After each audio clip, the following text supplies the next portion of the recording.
Hello and welcome back to the Lancaster Farming Industrial Hemp Podcast. My name is Eric Herlock, and today we'll get a glimpse of the supply chain working in real time. My guests are Dale Norley and Chet Lapp. They've both been on the show before, but today they're going to tell us in tandem what it takes to harvest a crop of autoflower hemp and get it processed at a drying facility. I think it's a good snapshot of the hemp industry here in southeastern Pennsylvania this year. Then we'll check in with David Thompson to hear what it's like to work as a certified sampling agent for the state. First, a quick sponsor break, and then a couple of nuggets of hemp news.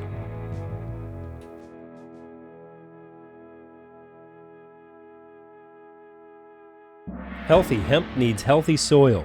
You can build life into your soil with King's Agri-Seeds' diverse and balanced cover crop cocktails that feature various rooting structures to fix nitrogen, alleviate compaction, increase biodiversity, suppress weeds, and more. Set your 2021 crop up for success by planting cover crops this fall. Call King's Agri-Seeds at 717-687-6224 or go to kingsagriseeds.com.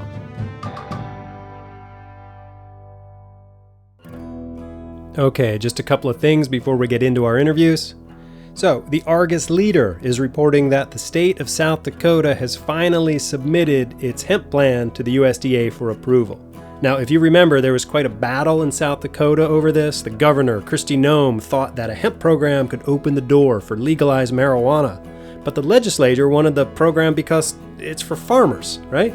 Farmers.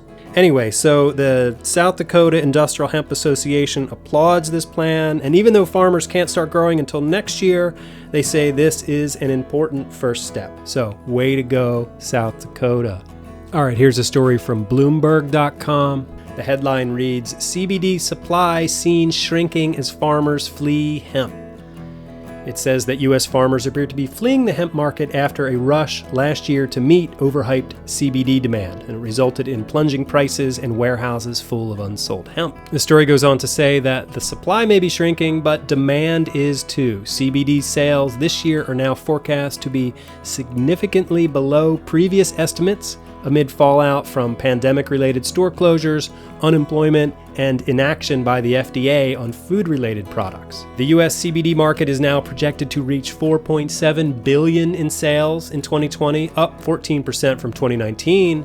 That's down from a prior forecast of about $8 billion issued last year. So anyway, maybe this is an indication that all the CBD growers, now that you know how to grow hemp, should pivot to grain and fiber.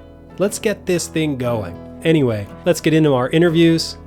First up, it's Dale and Chet. You know them. They've been on the show before, but I find it fascinating how these two have teamed up and are now working together.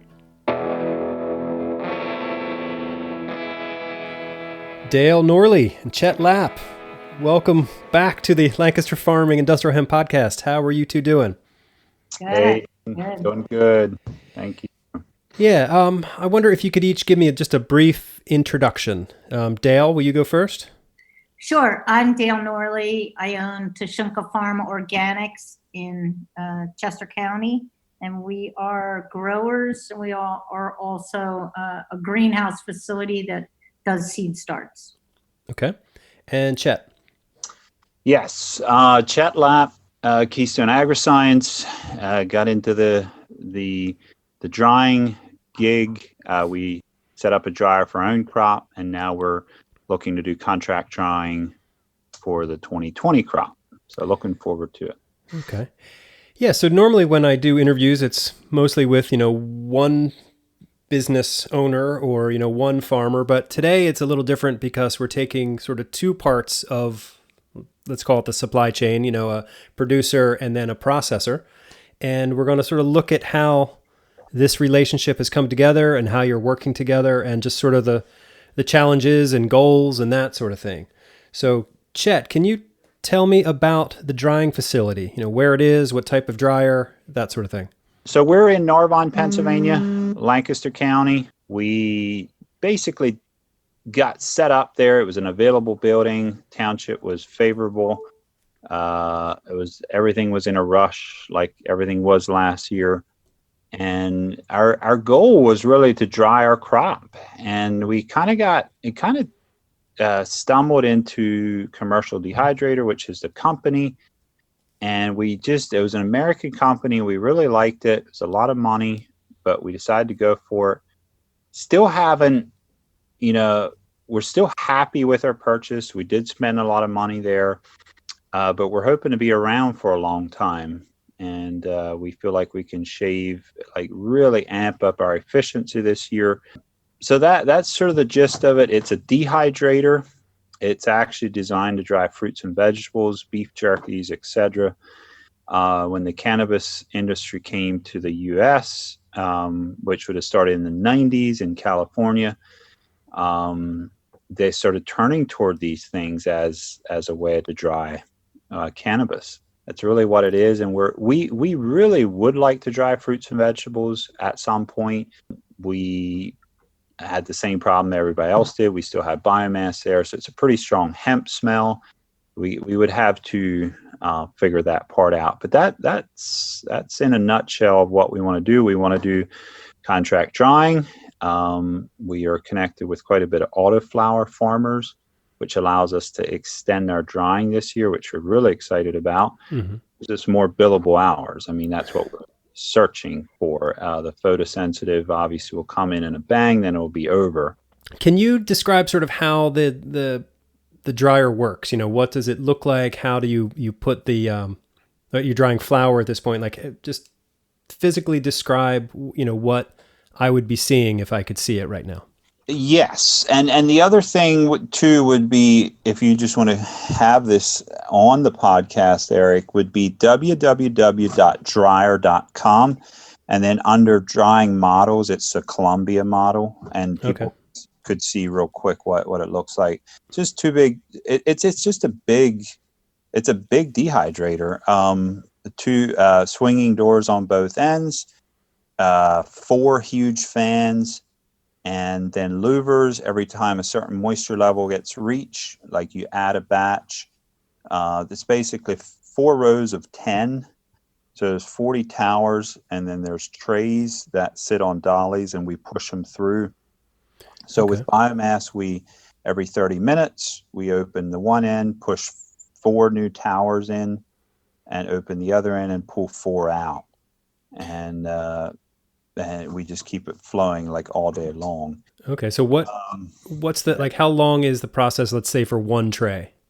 So it'd be 10 rows times 30 minutes. So it'd be 300 minutes would be at, break that down. It'd be a couple hours. So pretty fast considering. Yeah. For biomass. Now it took us all of last year to kind of hone this in. So we're actually asking for a whole plant to come to our door for this year, so we can control the exact fineness of the biomass.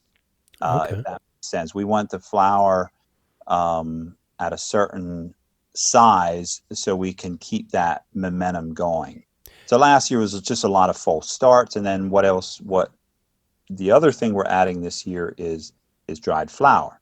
And that's obviously, we'll get to deal on that, but we're a lot of local farmers will be bringing in just the bud. That's what we're asking for it to be delivered to the door, and then that process takes longer. It will probably be more like 36 hours. So if you're doing for biomass, you want the whole plant, but if you're doing for smokable flour, you want everything trimmed already? Yeah, basically what we're asking for, and because Dill is such a lovable grandma, we gave her we're doing something different with her. But yeah, we want the whole bud, or just the bud that you want to trim. That's what we want to dry for you. Oh, okay. And then, well, let's talk to Dale. Dale, you're in the middle of your harvest now, and you are sending your smokable buds up to Chet's facility? We are. We have 4 harvests this year, 2 weeks apart. So, right. You're doing the autoflower from Atlas Seed, because you've been on the show before, so we've heard about that part. So how is harvest going? I know you had talked about doing a mechanical harvest maybe, but what's it like on the field? Well, we were going to do mechanical harvest, and that didn't quite pan out for a multitude of reasons. So the autoflowers are small. They're 2 feet high, basically on the average, and almost all bud. So there's very little big fan leaves like you get with the photosensitive. So we just are able to. We have a sieve that we cut them, and then the crew follows and just picks up it's like one big cola, picks it up and puts it on the tray. So we fill the trays, put them on a trailer, and take them up to Chet. Okay. How big are the trays, and how many plants fit on a tray? The trays are, what are they? Maybe like 3x3. I'm sort of guessing. Okay. Yeah, that's it. Mm-hmm. Yeah, 3x3, and I guess we get, maybe 30 or 40 on a tray. Okay. I would probably err toward the side. And then just to be clear again, what we're doing with dill is different than what we're going to be asking other people to do. So okay. Well, why is that? Just because of her lovable she, grandmotherness? Yeah. Nice. I'm so nice. That's why. No, mostly because she was Joe Ullman actually helped us coordinate that. So they planted early, mm-hmm. which allowed them to have that slot. And it's a really good trial run for us. Allows us to mess around with the plants, for lack of better word, just to experiment with the plants and just seeing and so they're giving us that ability. And we're giving perks backwards to her, so okay. that's why. One of those perks is that she has the trays at her farm rather than bringing it up in sacks or however she might do it. She's got the trays now, so that makes it slightly easier, but not something that you can do for everybody. No, we considered that, but we quickly withdrew that thought. It was like, man, that's not going to work. Hmm. It's not going to work. Logistical nightmare of. It would. Yeah, exactly. Yeah. Okay. Yeah. I mean, luckily I can just pop up there. I have a whole truckload of trays right now that I'm setting up for the next harvest. And, because we're all in the big learning curve here with drying and dehydrating flowers and harvesting autoflowers for the first time, Chet and I were willing to share the learning curve, and it'll benefit us and it'll benefit Kim and the other farmers that want to do the same. Yeah, it'll benefit the whole industry. The more we all learn together, the stronger the industry is. Well said, Dil. Yeah, thanks. So the trays stack real easy in the truck. So you're just loading them in the truck. They're like almost like Legos. They're interlocking. You set them at a different angle, and the whole tower locks together, and it's very solid. Okay. So I mean, they're stacked really high, and they stay together. And we stack them in the field, maybe 4 high when we're harvesting, and then we come along with the tractor and our farm trailer and load them on there, and then put them in the other trailer. So you grew photosensitive plants last year. And you had fewer plants and fewer acres, but as far as labor goes, is this more intensive or less labor intensive? It's a little of both. The numbers are staggering. I mean, last year we had 6,000 plants. This year we have 200,000. Wow. So the numbers are a little mind-boggling. But the fact that you can just snip one of the plants, it doesn't have a tree trunk for a stem. It's small enough you can use a good hand snipper or, like I said, a sieve, and just cut it off, pick it up, put it on the tray, and the whole thing is a flower. Yeah. So it is. Last year, we're managing 5-foot tall plants. How do you hang them? And bucking was huge, and so it's a little bit of a trade-off, but we like the fact that we're going to be finished early. Right. And so, if I remember correctly, you dried everything at your own farm, right? Yes. Okay. There's no way. I mean, there is a way if we had an army and we have COVID and all other factors that we actually have the space to hang it and dry it, but we don't have the labor because I don't want people in the greenhouse all crammed together. And Sure. and this is a great solution for it's dried fast. It's even. I won't have such a concern about mold. And, I think it's a real win-win for both of us. Good. And you said you have your first harvest in the dryer now, and you'll be picking it up soon? Yeah, I was just there this morning, and it smells really great.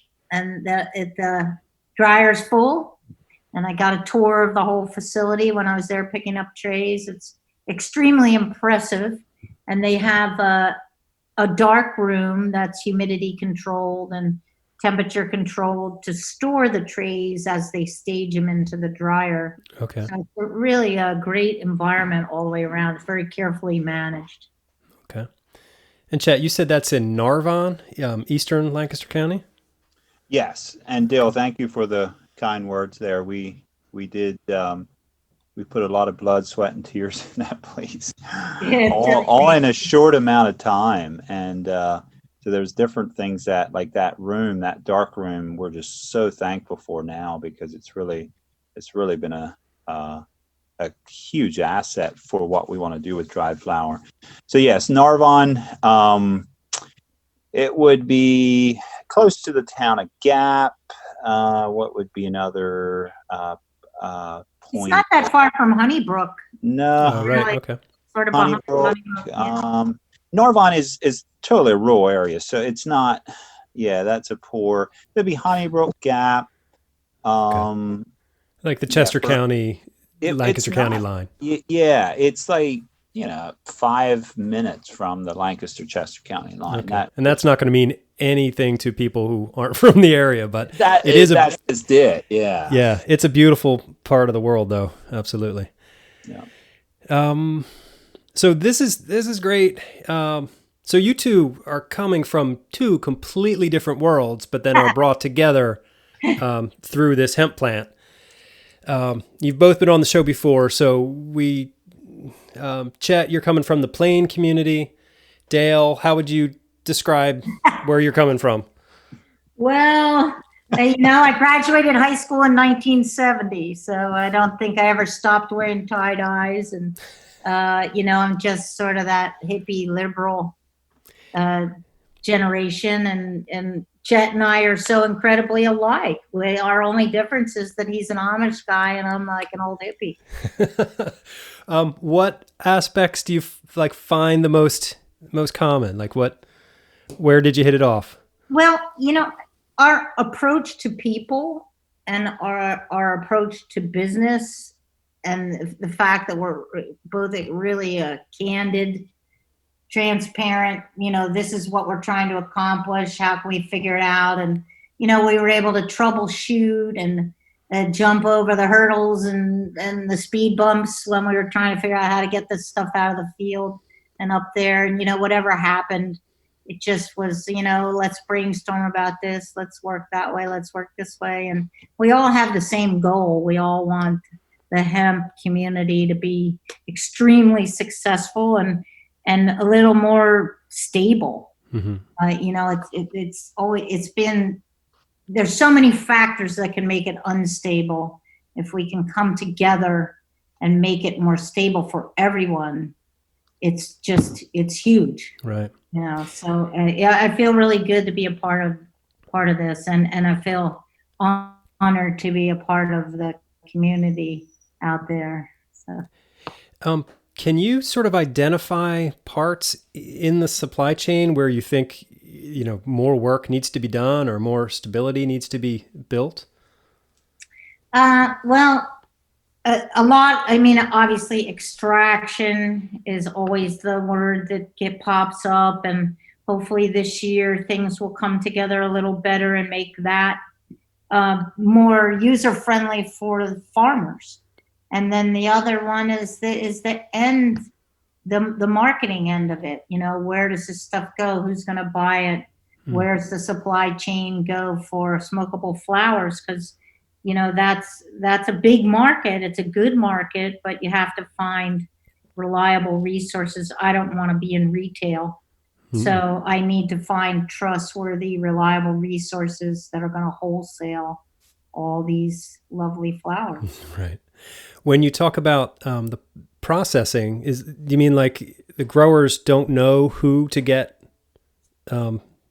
their stuff processed? Like you don't know where to go, or you can't trust them, or what do you mean? The extraction business is, the model of them buying the biomass from the farmers that work so hard to grow it and dry it and prepare it properly is difficult. A lot of the extractors want to do tolling and splits, and that's not friendly for the farmers. Right. And there's nobody in place right now that's reliable that you can say, here's my biomass, we have a deal, so much per point, you extract it, and then you pay me. And that's there's not a lot of that out there. It's kind of missing. Okay. So I hope we're able to solve that this season. We're all sure working on it. Yeah. Are you concerned about the oversupply left over from last year? I'm personally not. I'm concerned for my friends and fellow farmers who still have a lot. And like I said, if the extraction piece of it came together, we wouldn't be sitting on giant super sacks of really good biomass. So I'm putting a lot of energy in the background trying to network with extractors and see if we can't get that to be a more stable piece of the puzzle. Okay. Chet, with your dryer, are you booked like for the rest of the season, or how many different operations are you working with? Yeah, good question. So I'll just go back from last year. We were playing defense the whole way through. Never had any chance to really look long and hard and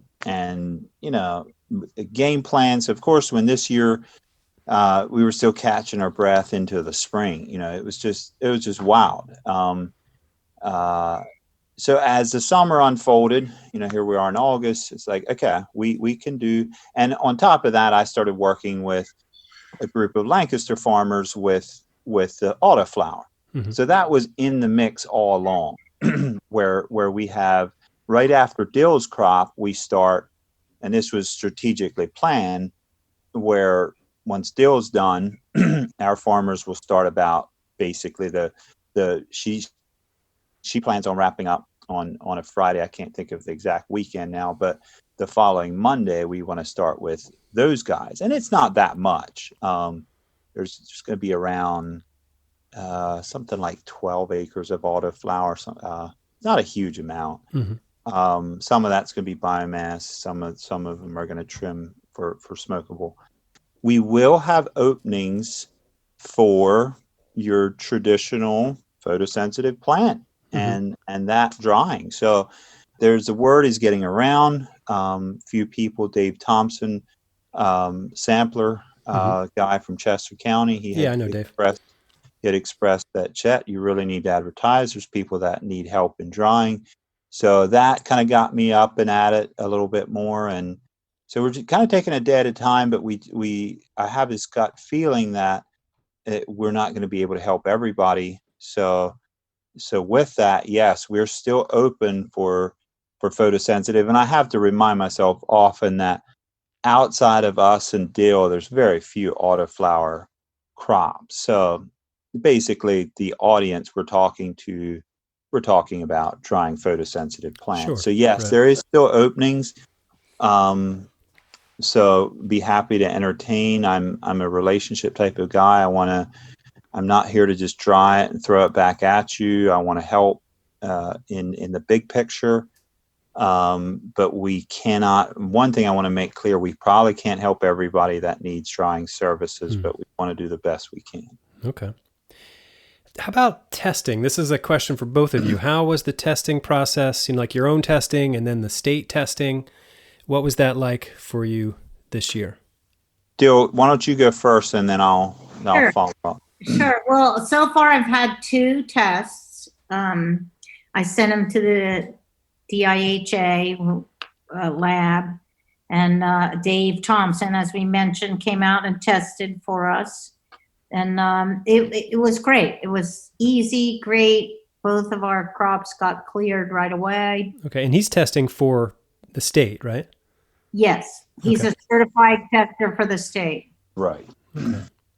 I should get him back on the show and talk to him about how that is working out. You should, yeah. Yeah. It actually, his partners got certified too. So there's 3 of them that work together. And Oh, good. Okay. they're really cool, very reliable, easy to work with. Yeah, I was at their farm a few times last season, so yeah, I got Right. to know them a little bit. Yeah. So your crops came back. Like, what were your percentages? How did that work with the we were autoflower? like at 0.253. Doesn't Oh, get awesome. much better than that. Right. You know. Yeah, so we were really happy. And, there's always that hyperventilating period while you're waiting to get your test back. And it was a little more stressful this year because you didn't, I last year I tested first. This year, because I had autoflowers, I felt really confident that they were going to be compliant, and they were. Good. Well, that's a good sort of testament to the Yep. seeds that you're getting from Atlas. Yeah. So good. Chet, how about you? What's your perspective on testing this year? Well, here's a beautiful example of working together. So I did reach out to Dave basically right around the time Dale gave a glowing review of him. Mm-hmm. So that was, there's not a lot of certified samplers out there. There's some, but yeah. So I reached out to him. He was like, sure. Again, I'm just acting as a coordinator for some of our area farms. Mm-hmm. But quickly it felt like Dave's going to be a good fit. Very similar to Dale, same seeds. And I have, had to remind myself occasionally through this summer, like, why are we doing autoflower again?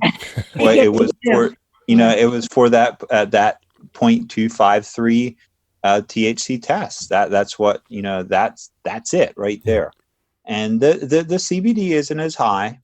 I'll be clear about that. But I think give Joe another season here. I think he'll be able to keep working his magic. But all that to say, we have a meeting tomorrow night. Dave's going to be there. He's probably going to sample the farm that the meeting's at. And of course, Joe's great. He's helping us with all that. And so he's going to get like 8 farms over probably this week. So we're very happy. And we're not even, it's up to the farmer if he wants to go DHIA or PHR in is it Allentown, Corey? PCR. Yeah. So it's up to the farmer where, but Dave's a sampler and he's knowledgeable. And I'm so happy because that's what we need. So I feel like that has on a scale 1 to 10, I feel like that's the testing side is at this point is still, of course we get that compliant and the clearance letter is sort of your end game. But once we get that, I think we're doing a 9.5 out of 10 in that category. And I felt earlier in the year, I was like, this is going to be a disaster. It's turning out to be much better. So I'm very thankful for that. Well, that's good to hear. Yeah, this is me too.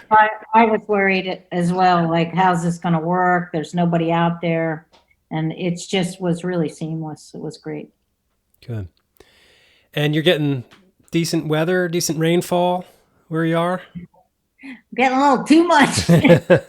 Too much rain up until this week. But yeah, it's good. I mean, it's Pennsylvania. It's what we deal with. This week is a real gift. Not to be out there when it's 96 and 90% humidity. Yeah, cooled off quite a bit. It's nice. Yeah, it's wonderful. It's like a holiday. Yeah. Are you thinking about 2021 yet? Yeah, I'm always thinking about that. I guess I want to see how the marketing goes. I really believe that I'm going to stick with autoflowers. I like the timing. I like the reliability. Learned a lot about, they're they're a little picky, if you do something not quite by the book, they're not happy, and you got to learn the little ins and outs. But I think in the big picture, the reliability and the predictability of when they're going to mature, and the fact that we're going to have our crop finished long before we harvested last year, around Halloween. Yeah. We're going to be finished in, 3 or 4 weeks, and then we're just trimming and marketing and packaging and stuff like that is kind of nice. And I looked at, well, autoflowers cost more to put in, but when you take into account you spend another full 2 months of caring for your fields and your plants, if you're growing photosensitive, it certainly offsets a lot of the initial cost of the autoflowers. Okay. So, I have to keep reminding myself, why am I doing this? But now that I'm here at harvest, it feels pretty good. Yeah, I'll just echo that. That makes that was well said, Dill. I think it's going to become a staple in, if we keep going, if this year turns out to be decent, it's definitely going to be a thing. Photosensitive has its place in the world. They both. Yeah. But I think just the predictability and getting in early is just great. So real quick and funny story. I think we're almost out of time here, Eric. So I had a couple of weeks ago, I was feeling real tough, and my boys were kind of itching to help with hemp, and I told I told Dale that we want to help her harvest. Like, I think we could do this, and so last week, how hot it was. So I and myself, boys, and John, and another one of Keystone members and his boys, and we almost died. To keep it short. So it was definitely one of those things where we didn't perform what I had hoped, but it was a perfect example of Dale being the type of person she is. We got through it together, and it's a funny story in the end. I didn't think it was real funny last week because I felt so bad, but no, it's good you didn't talk to Chet last Monday. I was hot. I was hot in my mind, and in my just overall, I was really upset and hot. So, well, I'm glad you cooled off. I'm glad you survived. It was great standing out there going, well, this isn't going to work. Let's come up with another plan. And then we had another plan, and we're like, well, that worked a little better, but this is really not going to work either. And it all turned out just great. That's good. Yeah. Well, this is great to see. Yeah, sort of the supply chain in action here, and seeing the different parts of it, the different wheels spinning and working together. So, thank you both for doing what you do, and thanks for your time today. All right, that's Dale Norley and Chet Lapp. Now, during that interview, you heard us mention Dave Thompson.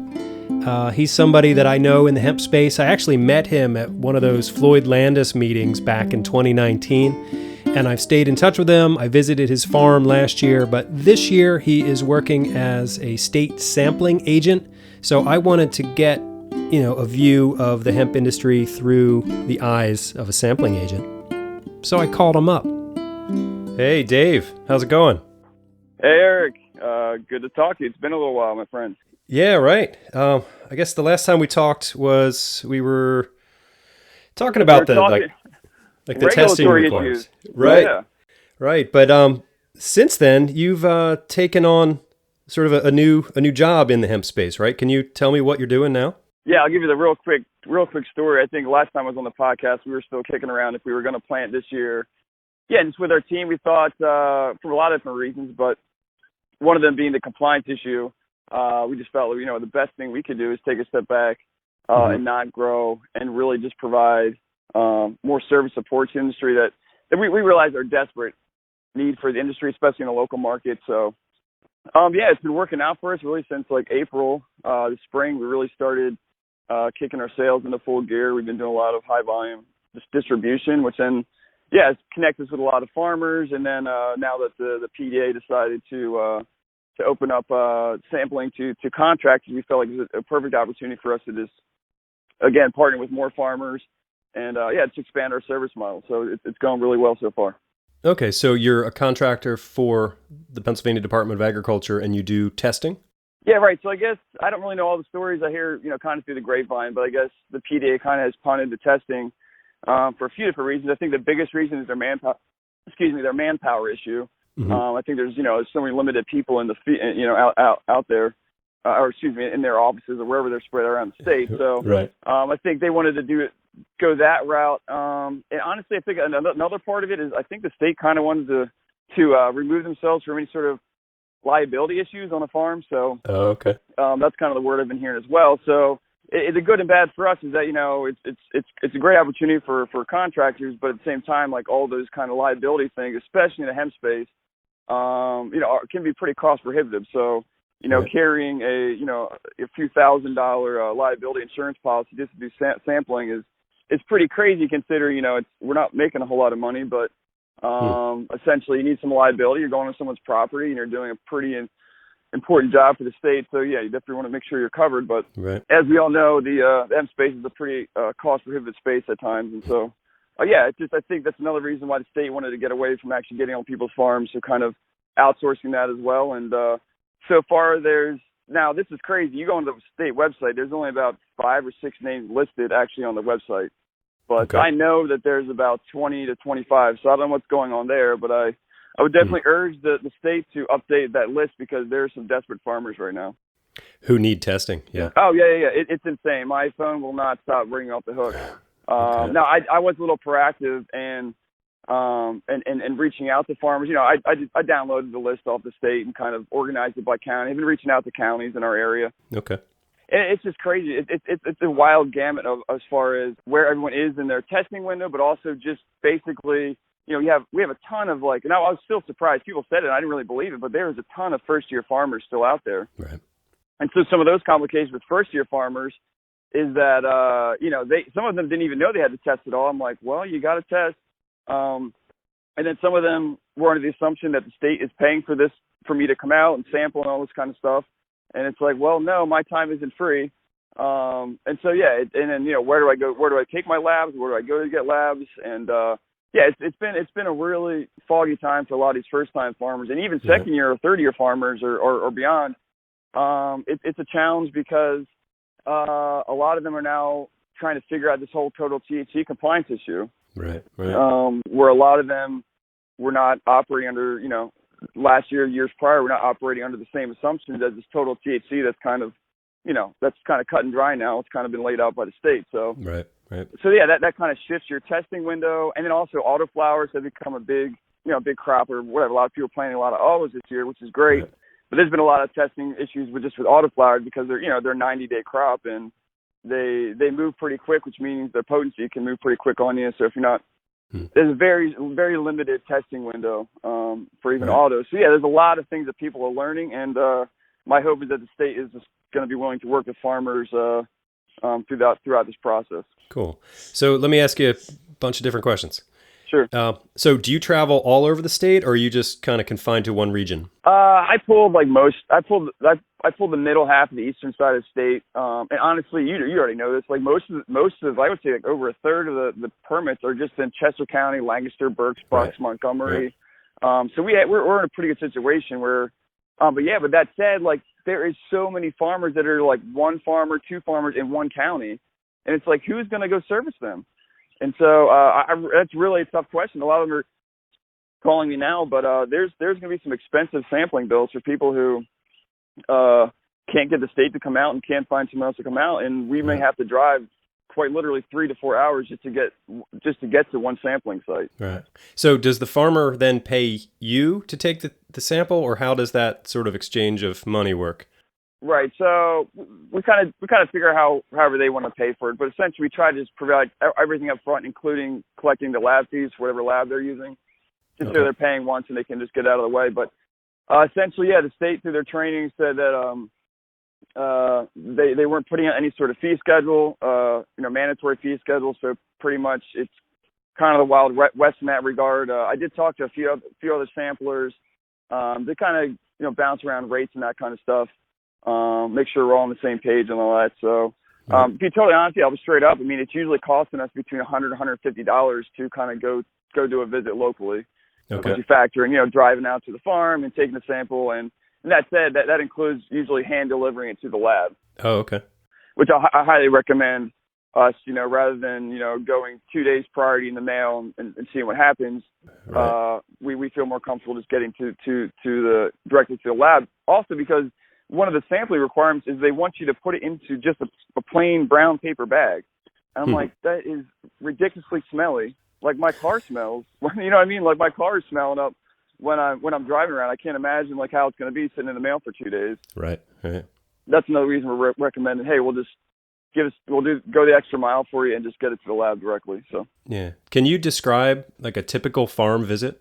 Yeah, I mean, there's a lot more that goes into it, actually, I would say beforehand. I mean, just them reaching out and just kind of going over, what they're growing and, making sure that they're in a good testing window. And then, just getting out there and meeting the farmer after, a few emails, a few phone calls is always good to see someone face to face. And, it's actually a really painless process. I'm usually not there more than 30 minutes to an hour.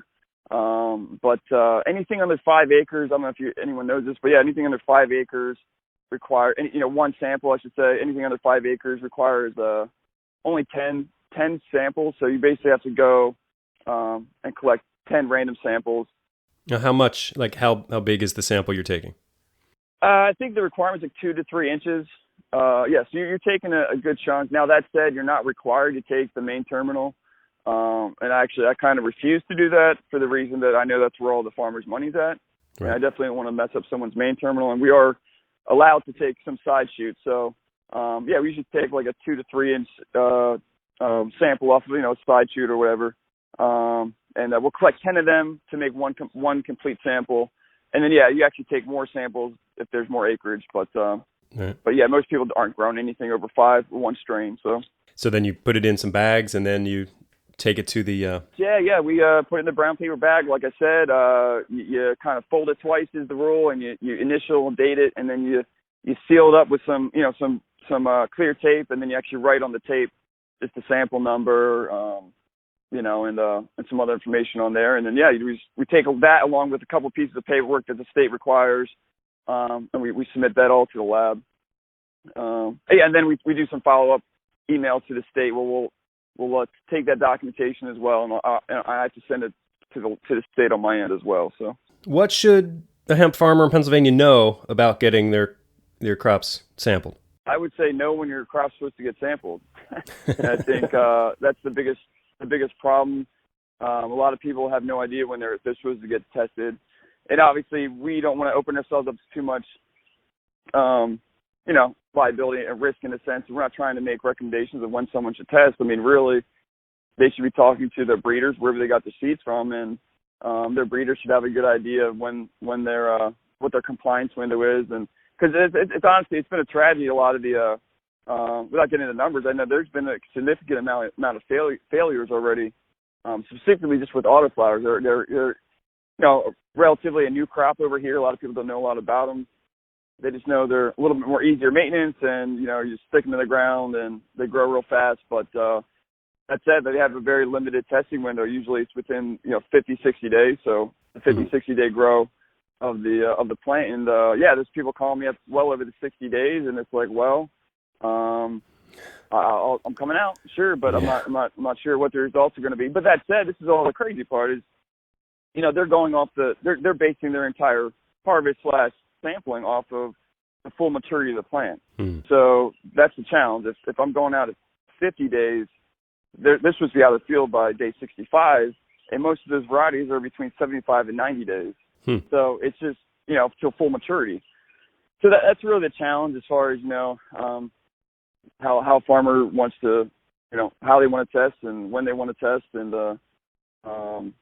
so, I think that the biggest challenge is know when you want to test. And the other thing is, too, that it's as simple as, too, as taking your own samples. Like, you don't have to call us out to take a random sample or whatever. I mean, you can take your own samples. You can send them to a lab and see kind of where your potencies are at. And then if you're in that testing window or you need to get us out there, you can call us up and we can come out. Right. So farmers can do their own testing, but to make it like official, to sort of be approved by the state, we need one of your sample guys to go out. And I would say a lot of former farmers kind of know that, like they know they could test, but a lot of the new farmers are like, oh, like I can test my own. There's labs around here I could take them to. Again, a lot of that can be cross prohibitive, but I'm like, so just my basic recommendation to a lot of farmers now, I mean, a lot of them are for the photo crops, like the autoflowers are kind of all over the place based on the succession planning for a lot of guys, but with photos specifically, a lot of them are we're pre-flowering and kind of getting at the flowering stage now. Right. And so, I'm recommending a lot of farmers, you should start testing, this week or next week, just to keep an eye on it. Maybe do it even on a weekly basis. And then, just for, extra peace of mind that you can go there, once a week, submit some samples. And hey, if you're in that testing window, you can just come out. Then it's easy for us just to have you jump into fit you into our schedule. So, And that said, just real quick, we have 4 guys on our team ready to go. So just if you call me, there's more than just me. So we're definitely going to be busy, and we have some more guys willing to help. Okay. And are you still sort of operating under the name of Relief Pharmacy? No, yeah, we kind of rebranded. Not all the entire same new teams. That's why we kind of rebranded as Trybe Services. So it's actually Trybe. So okay, Trybe Services. We can't spell, so we're going with Trybe Services. But obviously, I'll give a quick a philosophical thing. But trying and being is like the hemp space. I think a lot of people got to try and figure out who they are in the space. And the whole being is that who are you and what are you doing in the space? And I think a lot of people have to answer those questions in life, but also in this industry. What kind of person you want to be, what kind of contributor you want to be in this industry, and be real comfortable with who you are. And I think a lot of people are trying to figure out who they are in this space. And I'm hoping that we kind of feel confident about who we are, that we can kind of help people find their place as well. So, all right. So you offer sample testing, but also some philosophical guidance. I like that. Yeah, right. Yeah, just some consulting and stuff. Well, because I think a lot of people have no idea what they're doing, and not only that, it's like, hey, if you got extra space that you can dry, you should, what can help you get some contracts for some drying services, or you need a trimmer, we have trimmers, and we can find a trimmer for you, and all that kind of stuff. So I'm really just trying to connect people, and rather, I've said this before, maybe to you and whatever, but this is not the time to be stuck in your silo and pretend like you can do it all on your own. Now's the time, especially in a very rich agricultural, market, or local market like we have here in Pennsylvania. It's time to work together, and there's a lot of good farmers working together. Actually, I'm linking up with 10 of them later today at a meeting, so that should be a real good meeting, kind of talking about that. But just real quick, just from a market perspective too, the CBD market is drastically shrinking. Brightfield Group, they're like the industry leader in hemp and cannabis space. And they're saying they're projecting that the market's contracting this year just by like between 40 and 60%. Yeah. So the money's not going to be there. Unfortunately, I think this is going to put a lot of farmers out this year. But I think the ones that are working with people and trying to figure it out are going to survive. But unfortunately, I feel like this COVID thing, and also with the FDA not really rolling on the whole CBD and food, is kind of jamming up the market. So I think the market is contracting, and it's going to get extremely more competitive. That said, I think the total THC is an even more inhibitor to someone's success in the market. So I hope the PA takes a second look at that come the fall, and who knows what the USDA does as well. But there's a lot of factors that it's time for people to work together rather than stay apart. And I think I'm looking forward to how it all plays out this fall. All right. Well, hey, Dave, it's great to talk to you. And as always, Eric. Yeah, I wish you much success on your travels. I'm hitting up three farms today, and all around, probably a total of 200 miles. I don't even know, but it's going to be fun. All right. Well, get some podcasts going on your stereo in your car. That's right, brother. Get some Lancaster farming podcasts. I love it, man. Thanks for everything you're doing too, man. All right. Thanks, Dave. I appreciate it. Later. All right. That's Dave Thompson, a certified sampling agent for the Pennsylvania Hemp Program. I will have his contact info listed on the show page for this episode. But you heard him say that on the state page for sampling agents that it wasn't a complete list, but I have just checked and it has been updated. There are well over 20 different agents listed there. I'll have the link to that page too. All right, well, that does it for today's show. I hope you enjoyed it. I hope you learned something. As always, you can get in touch with me. You can send an email to podcast@lancasterfarming.com or call me up and leave me a message, 717-721-4462. Always looking for show ideas or interesting people to talk to, whatever. My name is Eric Herlock. I am the digital editor at Lancaster Farming Newspaper, the greatest agricultural newspaper in the world. Check us out online. Get yourself a subscription. You will not be sorry. All right, well, thanks again for listening, and until next time, I will see you in the newspaper.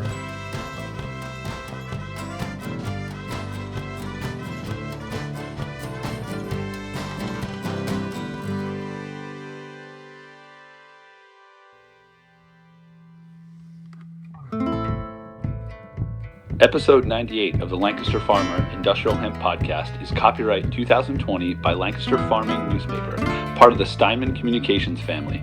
Today's show was written and recorded, edited, and produced by Eric Herlock. The music you hear throughout the show is courtesy of Tinbird Shadow.